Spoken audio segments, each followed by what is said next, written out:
You're listening to Reddits for Sleep. We've all dealt with someone who thought the world revolved around them.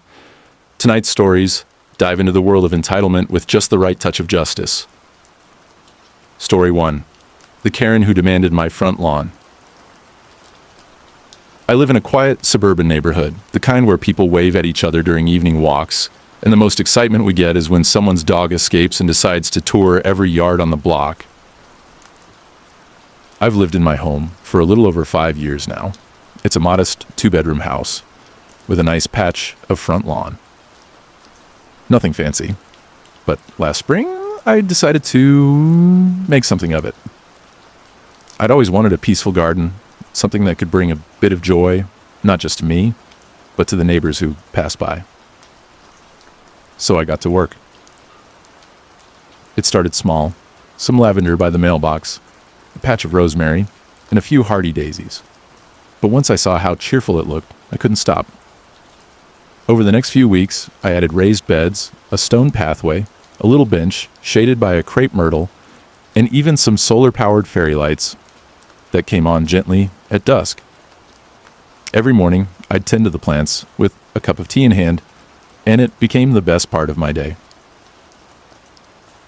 Then, one afternoon, just as I was pruning the roses, I heard the unmistakable crunch of hurried footsteps on gravel. I looked up and saw my neighbor, let's call her Debbie, walking over with a look of determined irritation. Now, Debbie had moved in about 2 months earlier with her twin toddlers and an overflowing SUV. She seemed friendly enough at first, but we hadn't had many interactions. She didn't waste time with pleasantries. "Hey," she said, arms crossed, "this garden's beautiful, but I need you to take it out." I blinked. "Sorry?" "My kids love to play out here," she said, motioning to my front lawn as if it belonged to her. "They've always used this space since we moved in. Now it's all full of plants. There's no room for them to run around." I was stunned into silence for a moment. Then I gently explained, "This is actually my property. I've been working on the garden for a few months now." She frowned, clearly unimpressed. "Yeah, but it's the front yard. It's open. They don't want to play in our backyard. They like the view. You're kind of taking that away from them." I nodded slowly. "I understand it's different now, but this is still private property. I really enjoy working on it, and I'm happy to share the view, but the space itself isn't communal." She huffed. "You're being really inconsiderate, you know. Not very neighborly." I didn't want to argue, so I just said, "I'm sorry you feel that way," and returned to my pruning. I thought that was the end of it. But the next day, I came out to find footprints in the soft soil, a broken stem where my tomatoes were starting to sprout, and a plastic toy truck wedged in the lavender. I sighed, took photos just in case, and sent a polite message to Debbie through the community app, asking her to please keep her kids out of my garden beds. Her reply was short.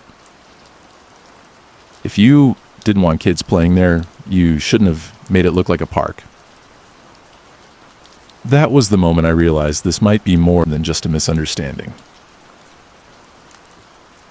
So I contacted the HOA, which, luckily, isn't too overbearing in our area, and asked about signage.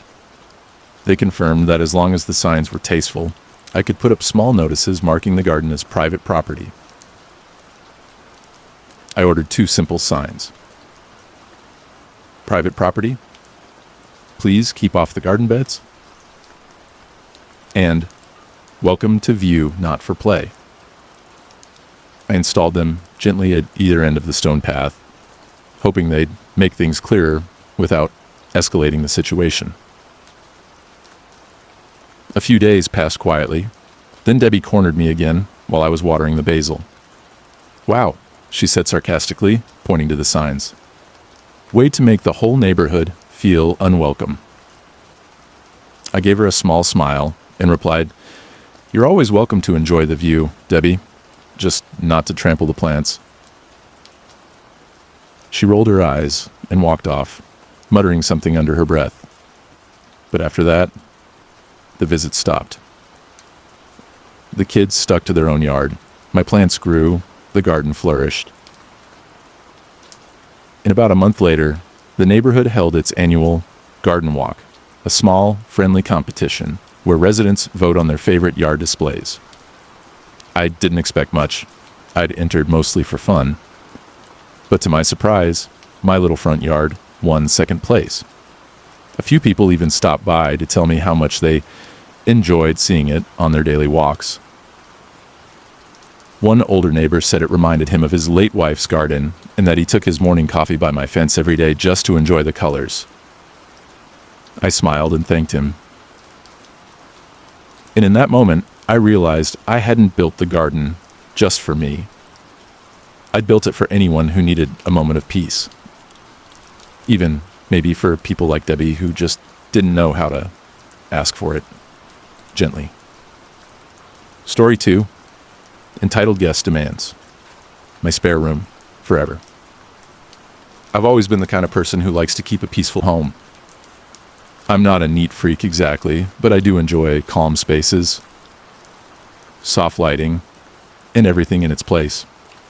My little house has just 2 bedrooms, one for me and one that I keep as a guest room, reading nook, and general quiet space.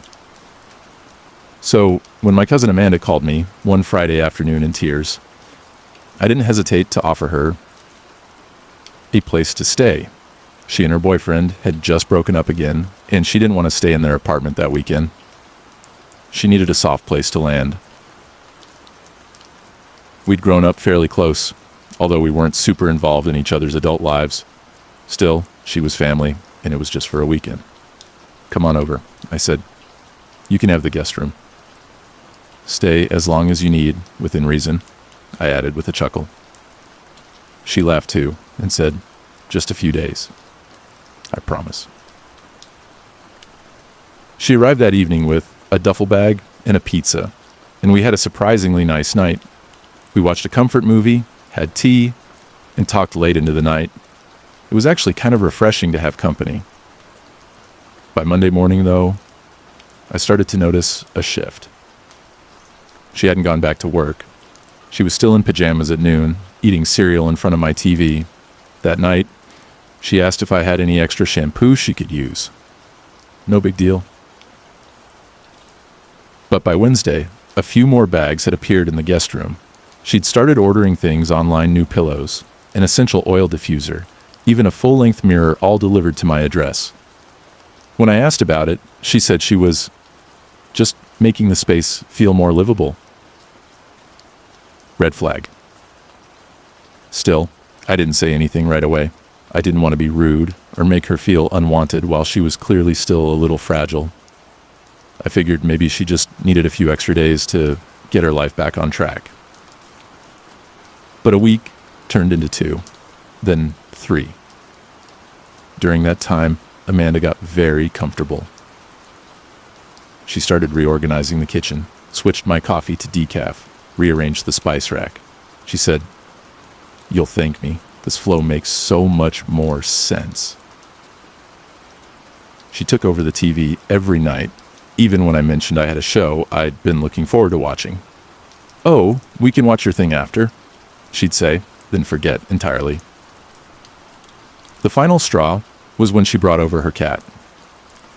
Now, I don't dislike cats, but I have mild allergies, and I'd been pretty clear about that before. "I figured it'd be fine since you're not deathly allergic," she said, while her tabby made itself at home on my freshly cleaned duvet. That night, I had to take an antihistamine just to fall asleep. The next morning, I gently brought it up. I told her that I was glad I could help during a tough time, but I needed my space back soon. I tried to keep it soft, compassionate. I even suggested some short-term rental options and said I'd help her move if she needed. But she blinked at me like I'd just suggested she sleep on the street. "Wait, you want me to leave?" she said, clearly shocked. "I thought this was kind of working out."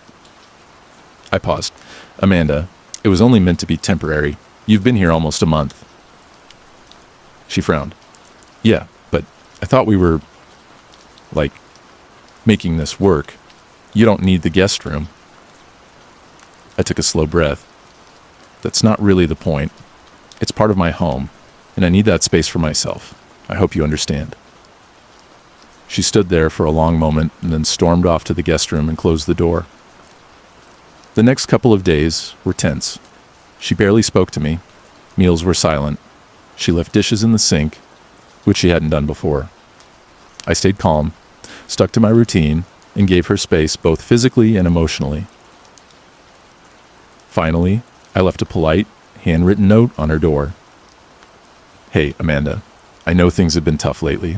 I'm proud of you for getting through it. I do need the guest room back by next Sunday. Let me know how I can help with the move. Later that night, she texted me from across the hall.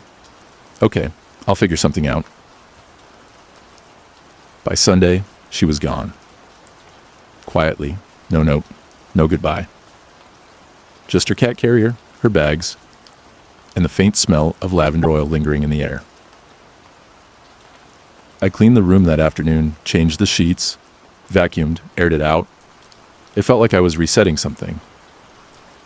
About a week later, she sent me a message. Sorry for overstaying. I was just overwhelmed. No hard feelings. I replied warmly, None at all. I'm glad you're okay. Take care of yourself. And that was that. I haven't heard much from Amanda since, but I hope she's doing all right. I still keep the guest room tidy, not for long-term guests, but for the occasional friend or family member who just needs a night or two to breathe. And I've learned that being kind doesn't mean sacrificing your peace. Story 3. Karen tries to return a cake I never sold her. I've never considered myself a professional baker, but baking has always been my quiet joy, something I do on weekends when the weather's calm and my playlist is just right.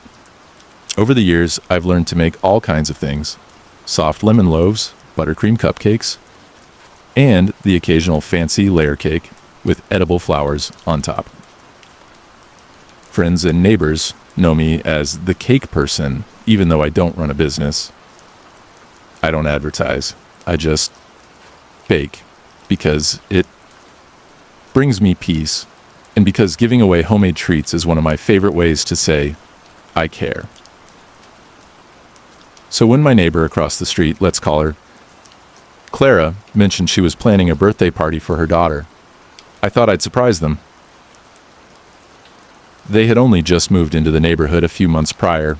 Clara always seemed a bit high-strung, her voice carried. She was particular about her lawn, but she was never outright rude. And her daughter, Lily, couldn't have been more than 10, shy, sweet, and always waving when she saw me out front watering the garden. The day before the party, I baked a simple vanilla cake with a strawberry compote filling, frosted it with pale pink buttercream, and topped it with tiny sugar flowers. Nothing over the top, just something cheerful and pretty. I left a little note that said, Welcome to the neighborhood. Happy birthday, Lily, from across the street. Later that day, I saw Clara wave from her porch with the cake box in hand. I smiled, and she gave me a quick thumbs up. The party went on the next afternoon. Kids laughing, balloons swaying in the wind, cheerful music floating through the neighborhood. I stayed indoors, happy to hear it from a distance. Everything seemed fine. Until 4 days later. It was a quiet Thursday morning when the doorbell rang. I opened the door, still in my cozy house socks, and there was Clara, arms crossed, holding a partially smushed cake box like it was a lawsuit waiting to happen. She didn't say hello. Instead, she opened the box right there on my doorstep. This cake, she said, pointing at the inside, was not what we were expecting. I blinked. I'm sorry. Was something wrong with it? She sighed, as if exhausted by the effort of explaining it to someone so obviously beneath her understanding. My daughter doesn't like strawberries, and the frosting was way too sweet. Also, several of our guests said it tasted store-bought. I resisted the urge to smile at that. The irony of spending 2 hours making the frosting alone and having it called store-bought was almost impressive. "I'm sorry to hear that," I said gently. "I made it as a gift. I wasn't trying to—" "Yes," she interrupted. "About that. I'd like to return it and get a refund." There was a long pause. I glanced down at the cake. Half-eaten, the frosting dried slightly at the edges, with a single pink sugar flower still intact. "I didn't charge you for the cake," I said slowly. "It was a gift." She scoffed. "Yes, but if you had sold it, I would have paid at least $50. So I think a partial refund is fair." I honestly didn't know how to respond. "I'm not running a bakery," I said. "I don't sell my cakes. It was just something nice I wanted to do." "Well," she said, with a tone that could sour cream, "in the future, maybe you should ask before forcing your food on people. Not everyone has the same taste." I was stunned. For a moment, I debated trying to explain that it was just a kind gesture, that she could have simply thanked me and moved on, but instead I took a deep breath and said the calmest thing I could think of. "I appreciate your feedback. You're welcome to compost the rest, if you like." She stared at me like I'd just spoken in another language. "I'll be leaving a neighborhood review," she said stiffly. I nodded. "Have a good day, Clara." And with that, I gently closed the door. After she left, I sat down with a cup of tea and stared out at the garden for a while. A few bees drifted lazily between the lavender stems, and the breeze stirred the chimes on the porch. The whole thing felt so surreal, I almost laughed. Later that week, a couple of longtime neighbors came over for a planned tea. I told them the story, mostly in disbelief. They chuckled, rolled their eyes, and shared their own Clara moments. Apparently, I wasn't the only one she'd tried to correct. The funniest part, one of the guests leaned over and whispered, "My daughter's still talking about that cake. She said it was the best she'd ever had." So, no, I didn't refund a cake that I never sold. And I've learned that sometimes the kindest gestures still won't land well with the wrong people, but that doesn't mean you should stop being kind. I still bake for the neighbors I trust. The ones who appreciate a little sweetness without strings attached. And if someone ever tries to return a free cake again, well, I'll just take that as a very weird compliment. Story 4. My entitled coworker demanded I drive her kids to school every morning. I've always been someone who enjoys a quiet routine. There's just something comforting about the way certain days unfold. The alarm clock buzzing softly, the sound of coffee brewing in the background, the peaceful drive to work while the sky shifts from early gray to soft pink. I like to leave just early enough to beat the rush, take the scenic route, and listen to my favorite morning podcast. It sets the tone for my whole day. At the office, I work in finance, not the high-stakes, dramatic kind you see in movies, but the steady, dependable kind. Spreadsheets, budgets, reports. Calm, organized, predictable. That's the life I like. So, when a new team member named Denise joined our department, I didn't think much of it. She was friendly, loud in a bubbly way, always chatting in the break room and constantly involved in everyone's business. It wasn't really my vibe, but I tried to stay cordial with everyone. She was a single mom, and it was clear she had a lot on her plate, always rushing, always multitasking. One Monday morning, as I was making tea in the break room, Denise walked in, sighed loudly, and said, my car's in the shop again. I swear, I'm gonna lose it." I gave a sympathetic nod. "That's tough. Hope it's nothing too serious." She perked up suddenly, eyes lighting up like a light bulb had just gone off. "Hey, wait. What route do you take to work?" I blinked. I usually come down Oak Avenue and then cut across Maple." Her smile widened. "That's perfect. My kids' school is just off Maple. Could you maybe drive them in the mornings this week, just until my car's fixed?" I paused, surprised. Your kids? Yeah, I've got twins, they're 9. Super sweet. I already told them about you. I mean, you're going that way anyway, right? I tried to process that. I barely knew Denise. I had never met her kids, and now she was asking me to drive them every morning. I answered as gently as I could. I'm really not comfortable doing that. I'm not used to driving other people's children, and I'd feel awful if anything happened. She rolled her eyes. It's just a quick drop-off. You wouldn't even have to get out of the car. I gave a small, apologetic smile. I'm sorry. I wish I could help, but it's not something I'm comfortable with. She didn't argue right away, but I could feel the chill in her tone the rest of the day. No more cheerful chatter, no more "good morning" from across the desk. It was subtle, but it was there. The next morning, I got to work and noticed an email from her titled "Ride Schedule." My stomach sank.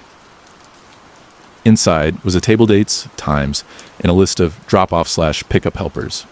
My name was listed next to every single morning. I replied immediately, "Hi, Denise just wanted to clarify that I'm not available to drive your kids. I hope you're able to find a reliable solution. Thanks for understanding." She never responded. But she did start telling people I was unhelpful and unfriendly. Little things whispered at the coffee machine. Comments like, "Some people just don't know what it means to be a team player." It got back to me eventually. One of the managers even asked me if there had been a conflict. I calmly explained the situation, that I had been asked to transport 2 children I didn't know, that I politely declined, and that I didn't feel comfortable taking on that kind of responsibility. The manager nodded slowly and said, "Fair enough. That's definitely above and beyond what anyone should expect." I thought that would be the end of it. But Denise wasn't done. One morning, as I was walking out to my car in the parking garage, I saw 2 kids standing near it, backpacks on, quietly chatting, and Denise, a few steps away, talking on her phone and waving at me like we were best friends. I approached cautiously. "Hey, Denise, what's going on?" She held the phone away from her ear. "Oh, thank goodness. I knew I could count on you. I've got a work call I cannot miss.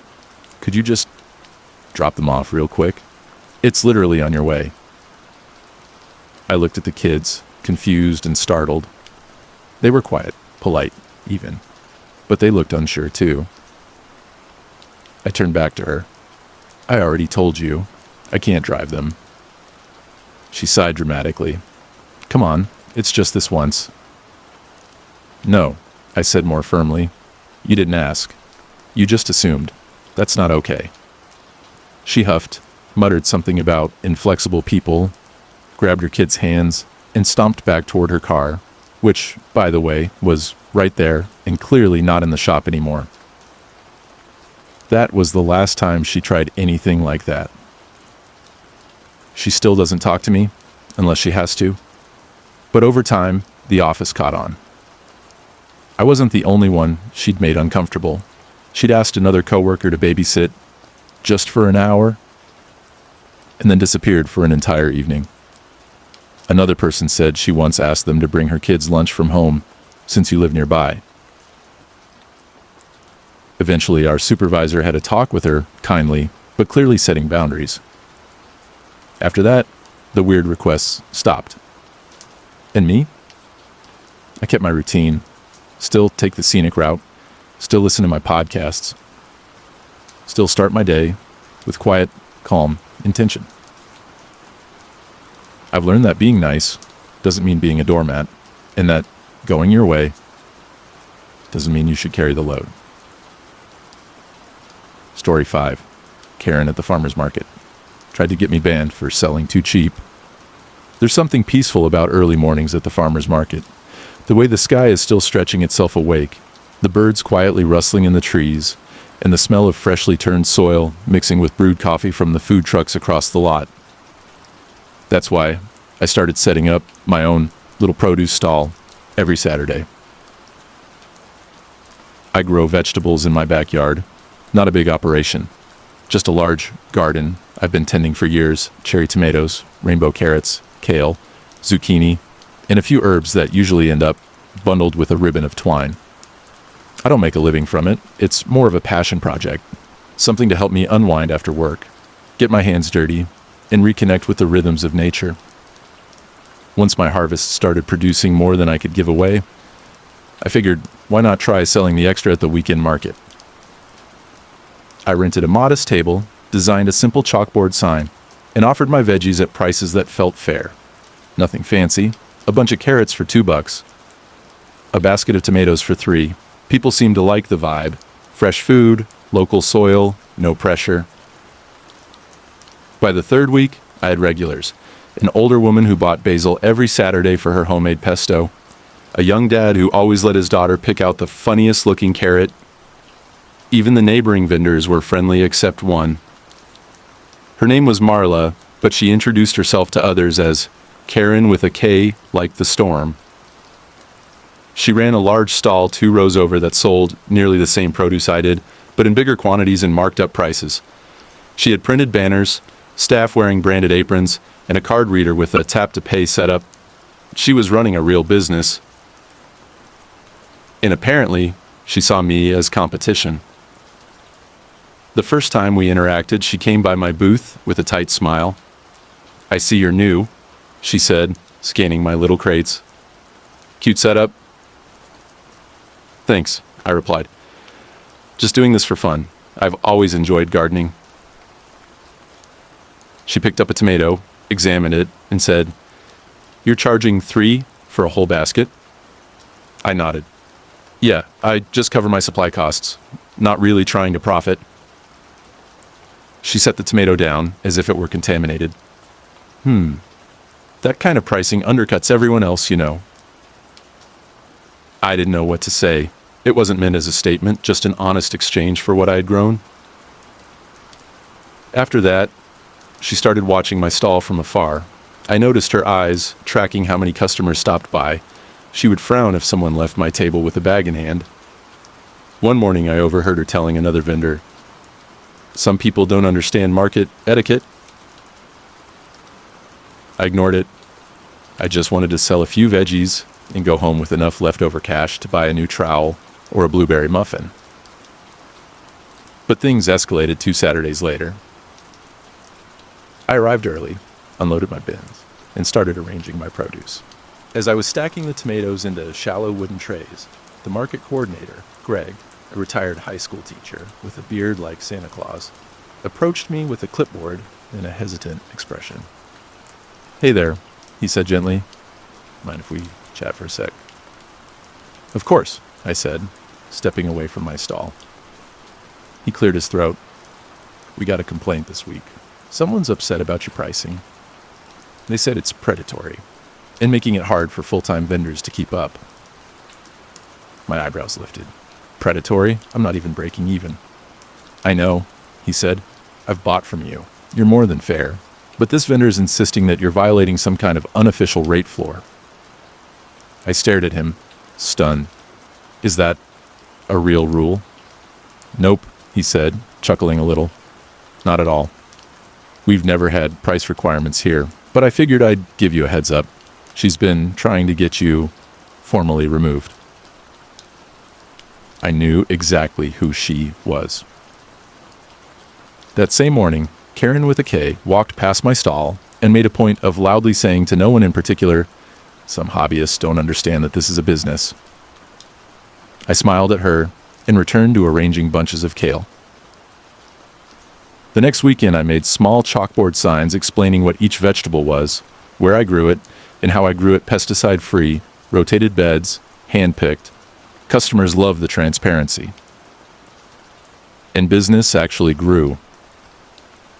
People started choosing my stall over hers, not because I was cheaper, but because the vibe was different. Slower, warmer, more personal. One day, a woman I'd never seen before came up to me and said, "My friend told me about you. Said you grow everything yourself. and that you talk to your plants. I laughed and admitted I did. She bought a whole bag of produce. That same afternoon, Karen came by again. This time she wasn't smiling. She glared at my handwritten signs and scoffed. "You're not even certified organic. You know that, right?" I nodded. "Yep, I mentioned that on my site. I'm just a backyard gardener." "You can't just come in here and act like you're a real farm." "I'm not acting like anything," I said softly. "I just like sharing what I grow." She didn't reply, just walked away with a muttered, "Unbelievable." I thought that might be the last straw. But strangely, after that week, she stopped bothering me. Maybe someone higher up finally had a word with her. Maybe she realized I wasn't taking anything from her after all.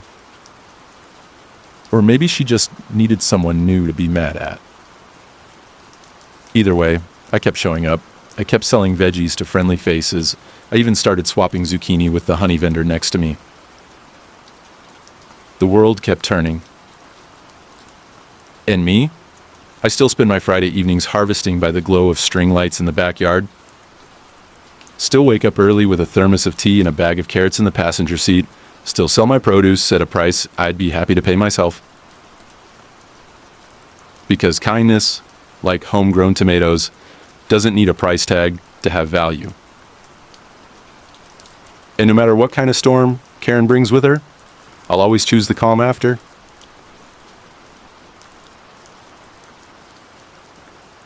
Story 6. I refused to let a Karen cut the line at the airport, and she tried to get me kicked off the flight. Airports have a strange kind of energy, a mix of excitement and exhaustion, anticipation and impatience. For some, it's the thrill of heading somewhere new. For others, it's a long-awaited reunion or the routine of business travel. But for most, like me, it's just about getting from point A to point B with as little drama as possible. This story happened a few months ago when I was flying home after visiting my parents out of state. It was a Sunday morning, early enough that the airport wasn't packed, but busy enough that every line was moving slowly the way it always does when half the passengers are still clutching coffee cups and rubbing sleep from their eyes. I had arrived with plenty of time to spare. My flight wasn't boarding for nearly 2 hours, and I had already checked in online. All I had to do was drop off my small checked bag, pass through security, and find a quiet spot to read. So there I was, standing in line at the baggage drop, third from the front, listening to some soft instrumental music through one earbud while watching a child nearby try to balance a stuffed animal on top of their carry-on. The mood was mellow. People were quietly chatting, stretching, scrolling on their phones. Nothing out of the ordinary. Until she arrived. A woman in her mid-50s, sharply dressed in expensive-looking travel wear, large sunglasses perched on her head even though we were indoors. She rolled up with 2 oversized designer bags, a rolling suitcase, and a clear sense of self-importance. At first, I didn't pay much attention. Lots of people rush in late, it happens. But then, she did something that made the entire line subtly shift its posture. Without a word, she rolled right past everyone and planted herself directly in front of the person at the counter, who was mid-conversation with the airline agent. The man she cut in front of blinked, confused, and gently said, "Ma'am, I'm still being helped." She waved a dismissive hand and said, "I'm in a hurry. I have priority status." The agent, to their credit, didn't even flinch. They calmly told her, "You'll need to wait in line like everyone else, unless you're at the priority counter, which is 2 kiosks down." Karen, and yes, I know that's not her name, but it fits, glanced over at the priority kiosk, saw the long line there too, and decided she didn't want to wait in any line. So she turned to face our line, slowly scanning the group of about 10 passengers, like she was trying to decide who looked most likely to cave. Then her eyes landed on me. I smiled politely and returned my attention to my book. But a moment later, I heard the telltale rolling suitcase wheels and looked up to see her standing right next to me. "Excuse me," she said in that tight, falsely sweet voice. "Would you mind if I went ahead of you? My flight is leaving very soon, and I just cannot afford to wait." Now, I'm generally a helpful person. I've given up my seat on buses. I've helped people carry strollers upstairs. I've even covered someone's snack at a vending machine when their card didn't work. But I've always believed that kindness and boundaries can and should coexist. So I smiled gently and said, "I understand, but I've been waiting too. Sorry." Her smile vanished like fog in sunlight. "I don't think you understand how tight my schedule is," she snapped. "I'm Diamond Elite. I shouldn't even be in this line." "Then maybe the priority counter would be better for you?" I said, trying to keep my tone neutral. That's when she rolled her eyes dramatically, made a loud huff, and turned to the people behind me. She tried again. "Would anyone else be willing to let me through? This gentleman clearly doesn't care about people with real obligations." No one moved. A couple avoided eye contact. One man actually raised an eyebrow and looked amused. "What?" Karen stomped away to the front of the line again and tried once more to interrupt. This time, a second airline agent came out from behind the counter and physically blocked her path. "Ma'am," he said firmly, "please step aside or I'll need to call security." That got her to back off for now. I thought that was the end of it. But 15 minutes later, as I was boarding my flight, guess who was waiting at the gate speaking to a staff member? Yep, Karen. She spotted me walking toward the plane and immediately launched into a loud, dramatic explanation to the gate agent. "That's him. That's the man who harassed me and refused to let me board early, even though I explained I was having a medical emergency. He said he didn't care." I stopped in my tracks, shocked. The gate agent looked confused and asked me to wait a moment. I calmly explained what had actually happened, how she had tried to cut the line, how she said nothing about a medical issue, and how she became aggressive when I politely said no. The gate agent listened, nodded, and then turned back to her. "Ma'am, if you continue to make false claims about passengers, we'll have to deny you boarding." She gasped, like she couldn't believe anyone would question her. "But I'm Diamond status." "I understand, but that doesn't give you the right to harass others." She was ultimately allowed to board, but they moved her to the back of the plane, which she protested loudly, saying she had never been so insulted in her life. Meanwhile, I took my window seat and quietly opened my book. The flight itself was uneventful.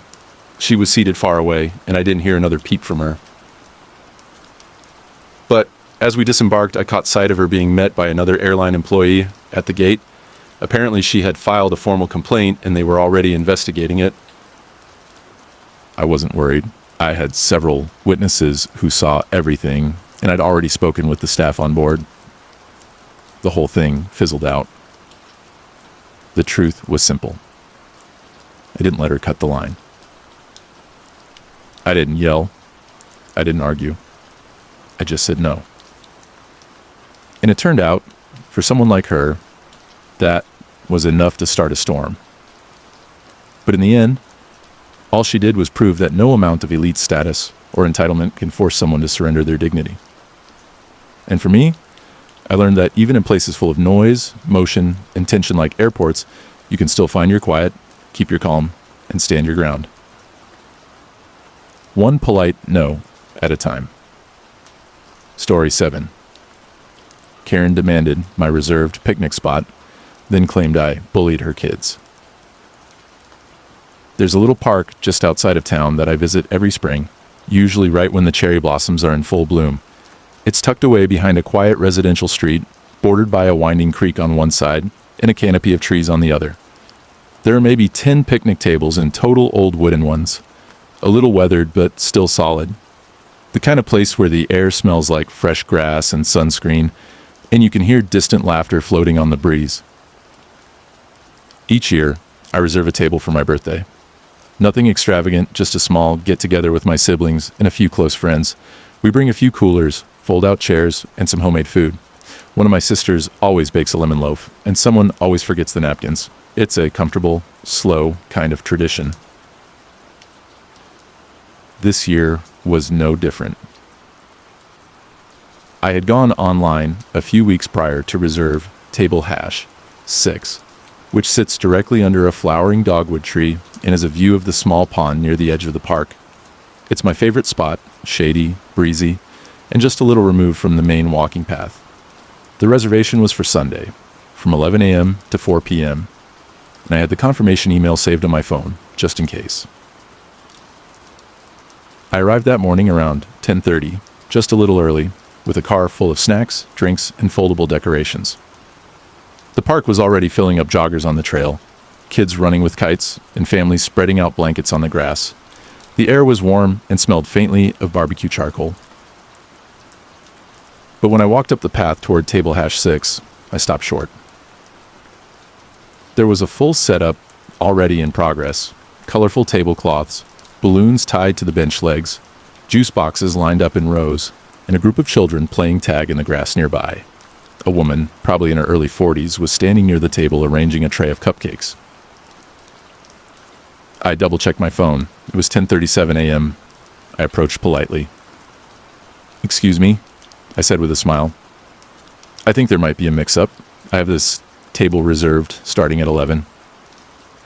She looked up, blinked behind her sunglasses, and said, "Oh, we got here a little early. We're just setting up for my daughter's birthday party. It won't take long." I nodded slowly. "I totally understand, but I did reserve this exact table for today. Starting at 11. I have the confirmation, if you'd like to see it." She gave a little sigh and turned to look at the table as though seeing it for the first time. "Well, we're already halfway set up. The kids are playing, and we've got food out. Surely you can just take one of the other tables. There's plenty over there." She gestured vaguely toward the far end of the park, where the tables were in full sun, no shade at all, and already surrounded by several large groups. I kept my tone gentle. "I'd really prefer to use the table I reserved. My family's meeting me here soon, and we chose this spot for a reason." She straightened up a bit. "Listen, I'm not trying to be difficult, but we were here first." I tried again. "Yes, but the reservation is official. I went through the park's system. I can show you the confirmation right now." She crossed her arms and gave me a look that could sour milk. "I'm sure you could," she said sharply. "But are you really going to ruin a little girl's birthday over a picnic table?" I paused. The kids were still running around, chasing bubbles and laughing. I wasn't trying to cause a scene, but I also wasn't about to let someone walk all over me, especially when I'd taken the time to do everything by the book. "I'm not ruining anything," I said calmly. "This table was available for reservation, and I booked it weeks ago. If it's an issue, I can call the park office and let them sort it out." Her eyes narrowed. "You'd call the authorities over this?" I didn't reply. I simply stepped to the side, dialed the number from the confirmation email, and explained the situation to the ranger on duty. They said they'd send someone right over to verify. Karen, because of course she was. Karen overheard and immediately began packing cupcakes back into the container with loud, dramatic sighs. "I hope you're happy," she muttered under her breath. "Kicking children out of their party." I ignored the comment and stood quietly to the side, giving them space. But as the ranger walked up, a tall man in khakis and a friendly park logo polo, things took an unexpected turn. Karen rushed to him before he could even reach me and launched into a loud, frantic story. "She threatened us," she cried, pointing directly at me. "She told my son he wasn't allowed to be near her table and made him cry. We were just trying to enjoy a little celebration, and she barged in screaming about a reservation." I blinked, stunned. The ranger looked at her calmly, then turned to me. "Did you say anything to her kids?" "No," I said, still shocked. I haven't spoken to any of the children. I walked up, told her I had the reservation, and offered to show her proof. He nodded. Can I see the confirmation? I handed him my phone. He scrolled through the email, nodded again, and turned back to her. She has the reservation, he said simply. This table's hers until 4. Karen's face flushed a deep red. So, you're just going to reward bullying? Really? The ranger didn't rise to her tone. You can use any of the open tables that haven't been reserved. We post signs when they are. That includes this one. She stood there for a moment, like she was weighing her options. Then, with a flurry of movement, she began ordering the kids to gather their things. One of the little girls, I assumed the birthday girl, looked like she was on the verge of tears. I genuinely felt bad for her.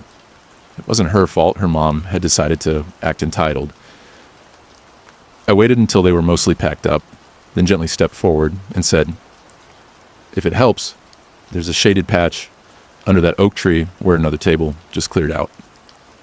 It's not far, and it looks like a nice spot. Karen didn't respond, but one of the other moms with her, someone who had stayed silent the whole time, quietly said, thank you, before guiding the kids toward the oak. I set up my table slowly, quietly. My siblings arrived shortly after, bringing sandwiches, music, and lots of laughter. We had a lovely afternoon, full of stories and slices of lemon loaf. At one point, I looked across the park and saw the other party finishing up. The kids were laughing again. The birthday girl was holding a balloon, spinning in slow circles. And Karen, well, she was off to the side, arms crossed, still fuming. Some people can't let go. But I had, and I was at peace. Because sometimes standing your ground doesn't mean raising your voice or matching someone's anger. Sometimes it just means staying calm, doing what's right, and letting the truth, like spring sunlight through cherry blossoms, quietly do the rest. Story 8. Karen tried to claim my reserved library study room, then reported me for harassment. I've always loved libraries. There's something about the quiet hush of the air, the soft rustle of pages turning, and the subtle creak of chairs that makes the whole place feel like a sanctuary. I've been going to the same neighborhood library since college. It's not huge, but it's clean, warm, and has these private, glass-enclosed study rooms that are perfect for deep focus. You can reserve them online, up to 3 hours at a time, and they're free for cardholders. I work remotely as a freelance editor, and while I usually work from home, I sometimes like to change up the scenery. That particular Thursday, I had a big manuscript deadline. I knew I'd need complete focus to finish it, so I booked study room 2 for the afternoon from 12 p.m. to 3 p.m. I packed up my laptop, noise-canceling headphones, a thermos of herbal tea, and a few protein bars, and arrived at the library about 10 minutes early. The front desk librarian, Miss Ellis, a kind woman who always wears cat earrings, gave me a nod as I walked in and pointed toward the study room wing. It's a glass corridor with 4 private rooms, numbered 1 to 4, each with a table, 2 chairs, an outlet, and a frosted glass panel for privacy. But as I turned the corner, I immediately noticed something was off. Study room 2. My reserved room was already occupied. Inside, a woman who looked to be in her mid-50s was seated at the table, talking loudly on a phone using speaker mode. Her voice echoed slightly inside the glass walls. 2 oversized handbags sat on the other chair, and an open coffee thermos was parked dangerously close to the library's "No drinks in study rooms" sign. I glanced down at the printed confirmation in my bag, then double-checked my watch. It was 11:53 a.m. Close enough. I gently tapped on the glass. She looked up, clearly annoyed at being interrupted mid-conversation. She pulled the door open without pausing her call and raised an eyebrow at me. I offered a polite smile and said softly, "Hi, I have this room reserved, starting at noon." She frowned. "I'm in the middle of something." she snapped, still on speaker. Whoever was on the call mumbled something I couldn't hear clearly. I understand, I said patiently. I just wanted to let you know I've reserved this room starting in a few minutes. I'm happy to wait until then. She rolled her eyes and said into the phone, Hold on. I've got some guy here trying to kick me out. Then, to me, I've been here for hours. No one was using it when I arrived. You can find another room. I peered down the hallway. The other 3 study rooms were all occupied, one with a student scribbling in a notebook, another with someone on a laptop, and the third with a mom reading to a young child. I think the others are full, I said as gently as I could. She scoffed. Then, wait outside. I won't be long. At this point, I was trying very hard to stay calm. I didn't want to escalate anything. It was a library, after all, and I figured a little support from the front desk might help. I walked back and explained the situation to Miss Ellis, who gave me a sympathetic look and followed me down the hallway. She knocked, and, with the practiced calm of someone who's worked with the public for decades, said, Hi there, this room has been reserved starting at noon. I'm going to have to ask you to pack up. Karen, and I'll use that name here, because it fits, huffed loudly.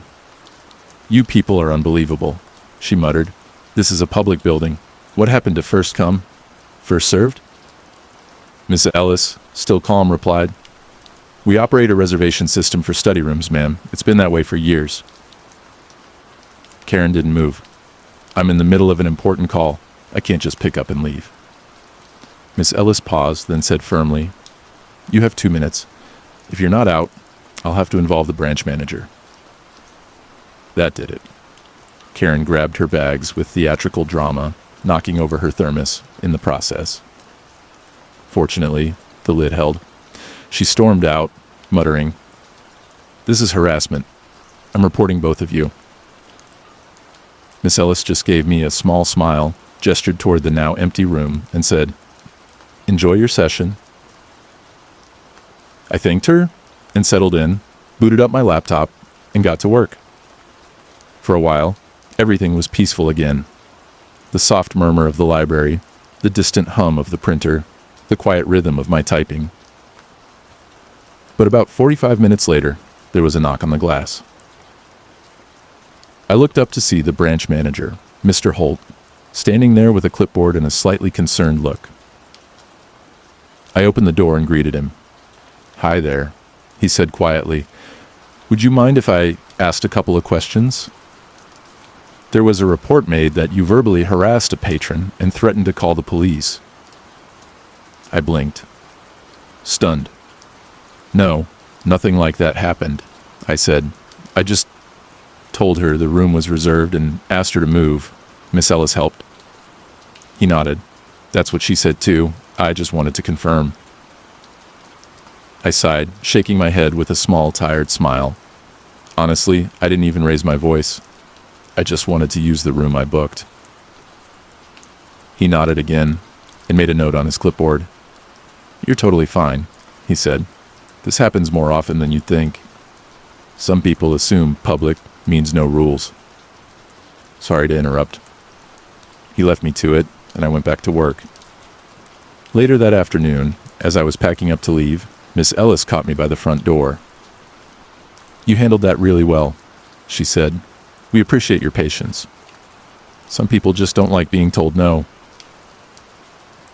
I thanked her and walked out into the soft sunlight. The sky had just started to cloud over, and a gentle breeze carried the scent of blooming honeysuckle. I didn't see Karen again that day, or any day after.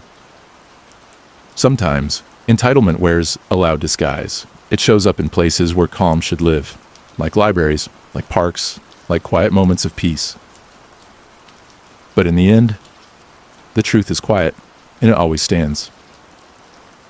Just like a reserved sign on a study room door. Story 9. Karen accused me of stealing her parking spot at a nature trail, then blocked me in for an hour. Last autumn, I decided to spend more time outdoors to help reset my mind. Work had been hectic, and I'd been feeling mentally scattered. So I made a little promise to myself to go on a short hike every Saturday morning, no matter what. There's a nature trail about 40 minutes outside the city, nestled between low forested hills and a quiet stream that winds its way beside the path. It's not a touristy spot, mostly locals, and there's a small gravel parking lot near the trailhead with about 20 spaces. No payment, no gates, just an old wooden sign that says, "Welcome to Pine Hollow. Trail, leave only footprints." I'd gone there maybe 3 or 4 Saturdays in a row and always found it peaceful. The kind of place where birdsong mixes with the sound of wind weaving through pine branches, and time seems to slow down. On this particular morning, the air was crisp, one of those late October days when the leaves crunch underfoot and the sky is a gentle blue-gray. I arrived around 9:15 a.m., thermos of tea in my cup holder and my hiking boots already laced. As I pulled into the parking lot, I saw it was already about 3/4 full. A few families unloading strollers, some couples stretching by their trunks, and one man tying his dog's leash. I drove slowly around the lot and spotted an open space near the end of the row. No other car nearby. I pulled in, parked, and sat for a moment sipping my tea while a soft instrumental playlist hummed through my car speakers. Then, I heard a loud honk behind me. Startled, I looked in the rearview mirror. A silver SUV was idling right behind my car, almost too close for comfort. The driver's window rolled down, and a woman leaned out. She had shoulder-length blonde hair, oversized sunglasses, and a scowl that could wilt flowers. She waved at me to get out of the car. I rolled down my window, curious and confused. "Excuse me?" she called, her voice sharp. That was my spot. I was waiting for it. I blinked. "I'm sorry, I didn't see you waiting." She huffed. I clearly had my blinker on. I was circling back around. "You stole it." I glanced back. The path into the lot is a one-way loop. From where I'd entered, I hadn't seen any vehicle nearby. If she had been waiting, she must have pulled in after me and circled from the opposite direction. "I really didn't see any signal," I said calmly.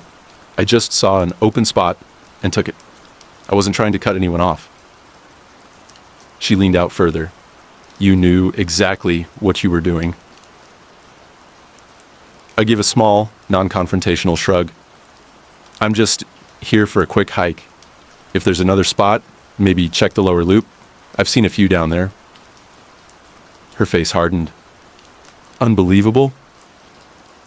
And with that, she threw her car into reverse, backed up aggressively, and parked directly behind me. Not in a spot, just right behind my car, blocking me in completely. At first, I thought maybe she was just turning around, but then she turned off the engine and got out, slamming her door. "You can wait," she said curtly, walking toward the trail. "Maybe next time, you'll learn." I sat in stunned silence. For a moment, I considered following her, explaining again that it had just been a misunderstanding. But something told me that logic wouldn't help in this situation. I got out, walked calmly to the ranger's post, a small information shack near the trail entrance, and explained what had happened.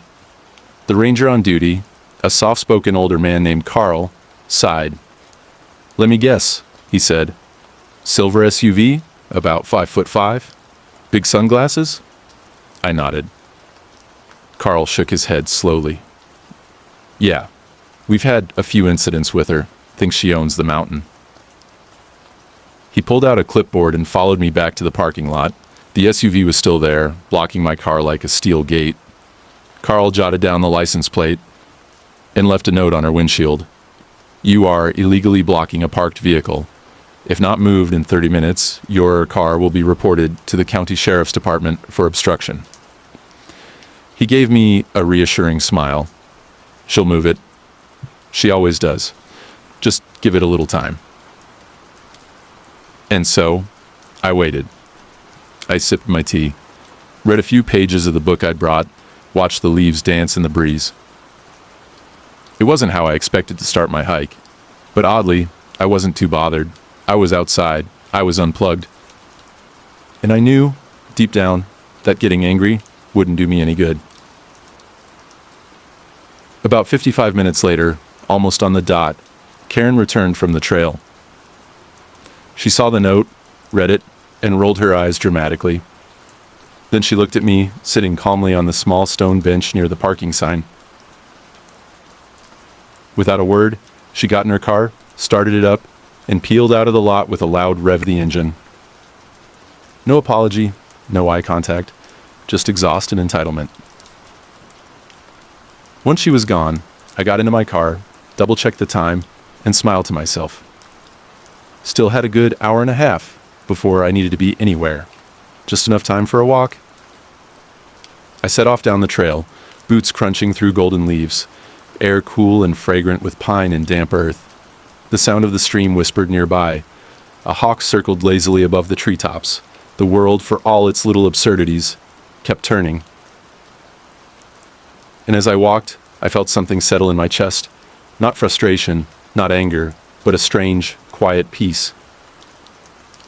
Because, in a world full of noise, choosing not to match it can sometimes be the most powerful thing of all. Story 10. Karen demanded a free meal. Because her time is valuable, then left me a fake allergy complaint.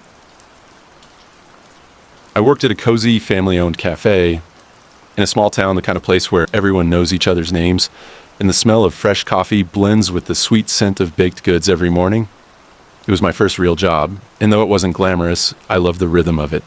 Greeting regulars, taking orders, and making sure everyone left with a smile.